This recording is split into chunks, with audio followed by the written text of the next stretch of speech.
September 17th. The happiest of birthday to my beloved nephew. For all of you, welcome. Grab a coffee and let's talk a realistic utopia of a fair society. Yesterday, I went into Rawls' explanation as to what makes a liberty basic, and I showed how his ideas are actually rooted in the fact that everyone self-generates their individual model of the world, and forming a society therefore means to align these really diverse models to a degree that cooperation becomes possible. That's what all the people today talking about Earth1 and Earth2 get wrong. They start from the assumption that the natural state is that everyone experiences the same reality created by, well, I guess some outside source, because when everyone experiences the same thing, it has to come from an outside source. That's the Judeo-Christian influence on the Western world. But it is equally true for Islam. And the story, the data set unconsciously used by all that the world has been created by God, and he just created one world, and that one world is what everyone lives in. Even if you don't believe in God anymore. That's the story, that's the data set that runs in your head to generate your model of the world. And, well, it's not true. There is no outside source that has generated the world.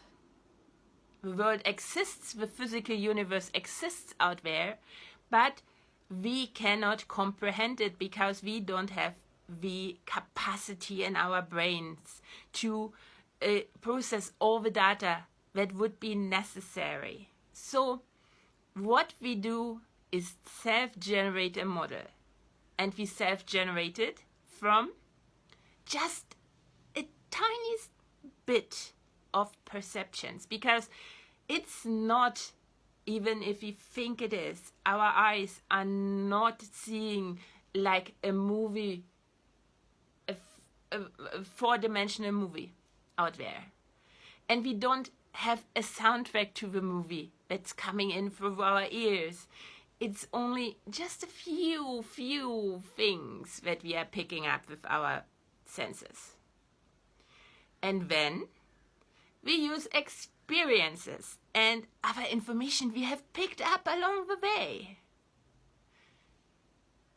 And we all mix it, using our creativity to create something like a continuous movie, like a world that is going on, and it has started with our birth and it will end sometime with our death. And really, our life doesn't count because it's continuous. And we all live in this movie. We are born into this movie, we die out from this movie, and the movie just goes on. That's not true. We self-generate this movie, and it's just our movie. It's just for us. We do it for us. And so everyone else has a completely different movie going on in their heads. That's equally not true.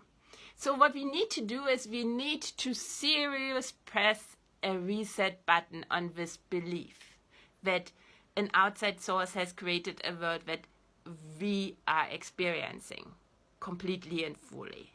Because the truth is that there exist as many realities on this planet as there exist conscious people. Minus babies and toddlers still mastering the art of their own world generation, of course.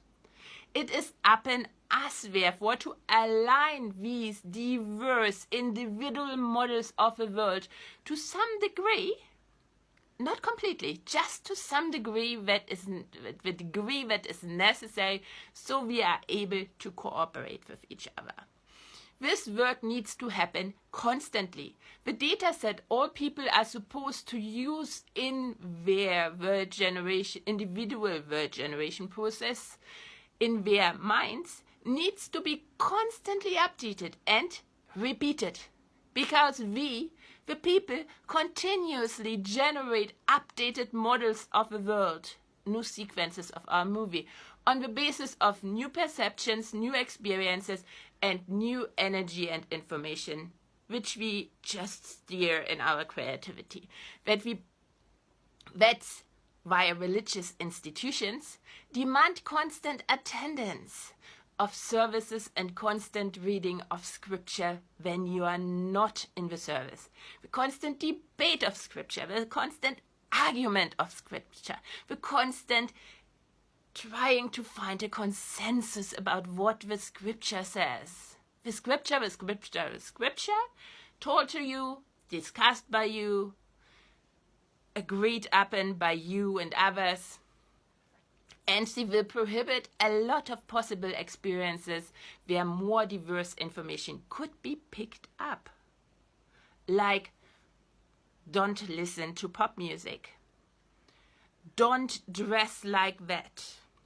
Don't eat that. Don't sing like that. Don't dance like that. All these things.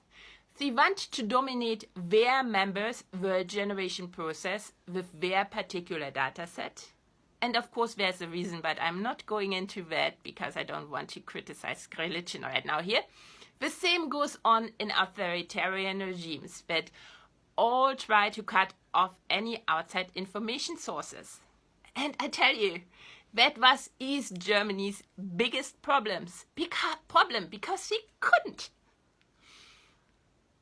I'm sitting here, I'm looking out of a window, and I'm in the former eastern part of the city, and just as I look out of my window, I can see the western part of the city.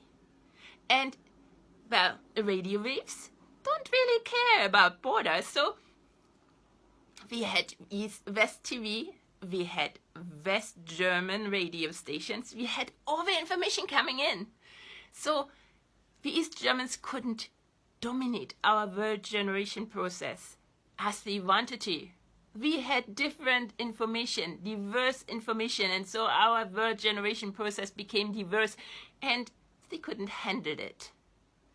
So they want to cut off outside information sources, but one very, very important thing they also do is every authoritarian or wannabe authoritarian will take over the schools, first and foremost. Because, or the cultural sector too, but schools first. They are banning books and demanding that only a certain subset of information is taught in the schools, but that repetitively and rigorously in any possible way. Whether it's math or it's history or it's German class. In all of these places, they had to talk about the data set that was socialism or communism or we love Russia or USSR back then. And the West is really, really bad.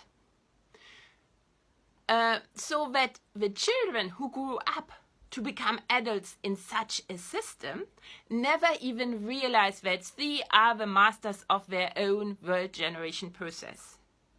If all get the same data in, all put the same model of a world out. So it really truly is as if you all live in the same universe, in the same world, in the same something that has been created from an outside source. In a democracy, however, the data set all members agree to use, agree not just to tolerate, but to agree to, but not just tolerate that there's a difference in it. Agree to use in their individual word generation process must be adjusted and repeated constantly as well. But that must happen in conversations and debates between the members in which each and every member's voice and input into the discussion must have the same power to shape the continuously evolving shared data set as everyone else's.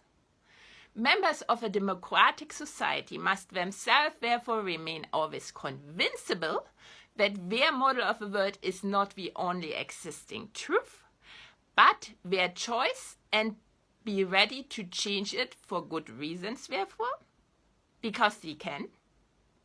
But they can also expect to be convinced and not forced to accept something.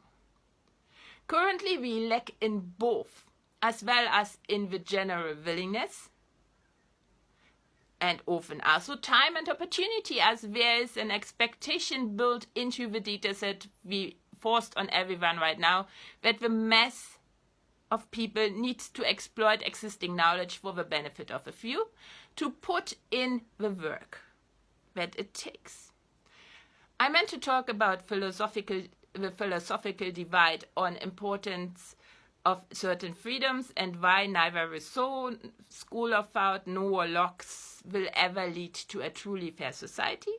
But I guess this has to wait until tomorrow, given how long this video already is. Do you agree with me on my analysis of what the problem of our society today is? Talk to me, tell me, debate it. We will see again, if you want to, in a TikTok live tonight when I'm cooking dinner. And I'm still not sure what else for dinner tonight. And if that's not your thing, in another video post tomorrow, which I also post to my blog, Hyperobject Mind, where you can read the whole thing if you want to. Until tonight or tomorrow then, bye.